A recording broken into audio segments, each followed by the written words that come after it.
Here is one of the most persuasive statistics in investing.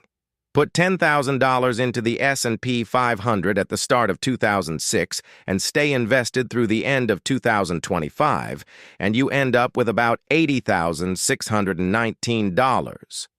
Miss just the 10 best days, and that falls to roughly $35,866.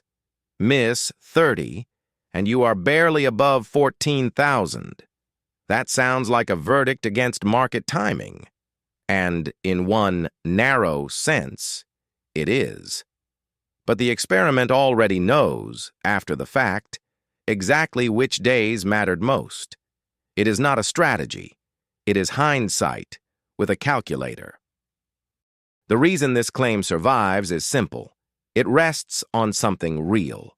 Market returns are not spread smoothly through time. A surprisingly small number of explosive up days do an outsized share of the compounding. Hartford says missing the 10 best days over the past 30 years would have cut returns by more than half, while missing 30 would have reduced them by about 84%. Vanguard shows the same directional pattern over a longer window. $100,000 tracking the S&P 500 from 1988 to 2024 grows to about $4.9 million if fully invested, but only about $2.3 million if the 10 best days are missed. These are not apples-to-apples studies, but they all point to the same core truth. A few days matter a lot, so the statistic is not empty, it is just incomplete. Strip away the slogan and watch the machinery. The study takes a finished market path, ranks every day by realized return, removes the strongest ones after the fact, swaps those dates for cash or zero exposure, and then recomputes the compound result. Of course, the outcome looks brutal. Compounding is multiplicative. Remove a handful of very large positive terms, and terminal wealth buckles quickly. That does not make the exercise fraudulent, but it does require an honest label. This is an ex-post path dependence experiment, not a real-time decision rule that a human investor could actually trade. That distinction is everything. The study knows which days were exceptional only after the sample is over. The investor living through the sample does not. That is why AQR's critique matters. The popular version of this argument assumes a bizarre form of market timing. You stay invested almost all the time, but somehow manage to be absent on the exact best days. A QR is not disputing the arithmetic. It is disputing the setup. At the daily horizon, that setup is especially unrealistic. The chart proves that big up days matter. It does not by itself prove that all timing is foolish. The deeper issue is where those best days tend to appear. They usually do not arrive in calm markets after clarity has returned. They tend to erupt inside the exact regimes investors are trying to escape. J.P. Morgan says 6 of the 10 best days from 2006 through 2025 happened within 2 weeks of the 10 worst days. Hartford says 76% of the market's best days over the past 30 years occurred during a bear market or within the first 2 months of a new bull market. BlackRock notes that March 2020 alone contained 3 of the worst trading days since 1950 and 5 of the best. The rebound does not wait for comfort. It hides inside the panic. Now we get to the chart most people leave out. Vanguard's paired S&P 500 comparison from 1988 through the end of 2022 puts both tails on the screen. Fully invested, 10.4% annualized. Missed the 10 best days, 8.0%. Missed 20, 6.4. Missed 30, 5.0. But missed the 10 worst days, and annualized returns rise to 13.2%. Missed 20 worst days, 15.2. Missed 30, 16.9. This does not prove market timing works. It proves the famous chart was never the whole argument. Show only one tail, and it feels like a law.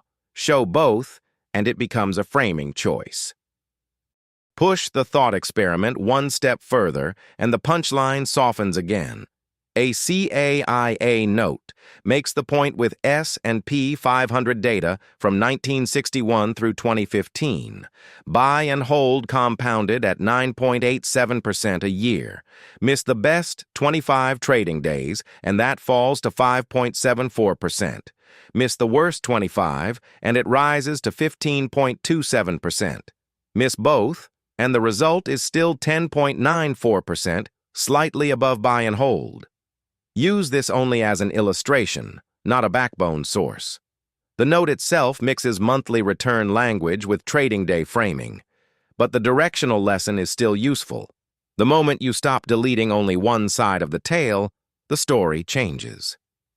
That is where bad communication turns into bad inference. The direction of the effect is broadly consistent across studies. The size of the effect is not. Change the sample window, and the severity moves. J.P. Morgan's older 2004 to 2023 version ended with about $63,637 fully invested and about $29,154 if the 10 best days were missed. Its 2006 to 2025 version is materially harsher. Vanguard's 1988 to 2024 example starts from a different date, uses a different capital base, and follows its own methodology.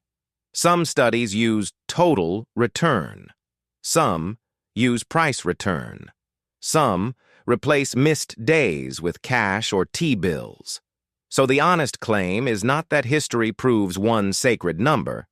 The honest claim is that the effect is real, but highly sensitive to construction.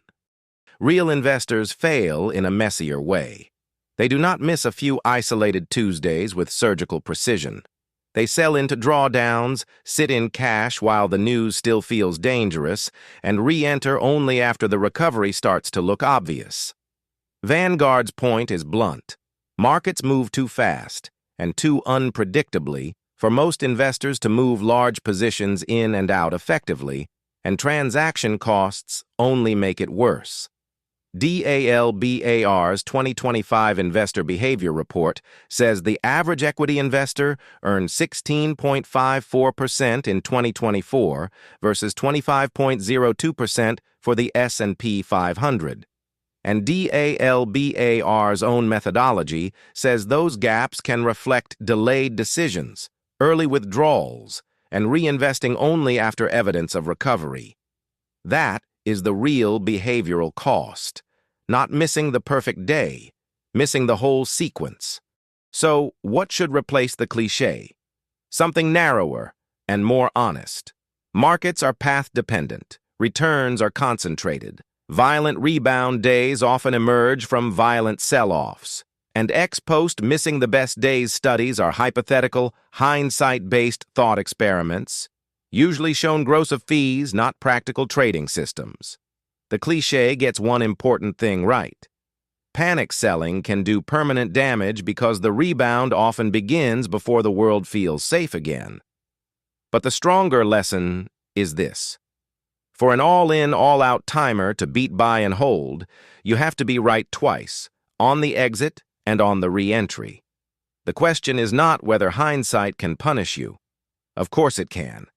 The question is whether you have a rule, tested honestly, that avoids enough downside without surrendering the rebound after costs, taxes, and whipsaw. Most investors do not. And that is not the same as saying timing is impossible. Here is the clean summary. First, the famous statistic is directionally true, but it is descriptive, not investable. Second, the best days and worst days tend to cluster in the same crisis windows. Third, one-sided charts are incomplete. Sample construction and methodology change the magnitude a lot. Fourth, the practical lesson is not that timing is impossible. It is that panic selling and late re-entry are usually destructive. This video is educational content only, not financial advice. Historical evidence is illustrative, not predictive. Real portfolios face fees, taxes, liquidity limits, implementation risk, and model error. The statistic is not fake. It is incomplete.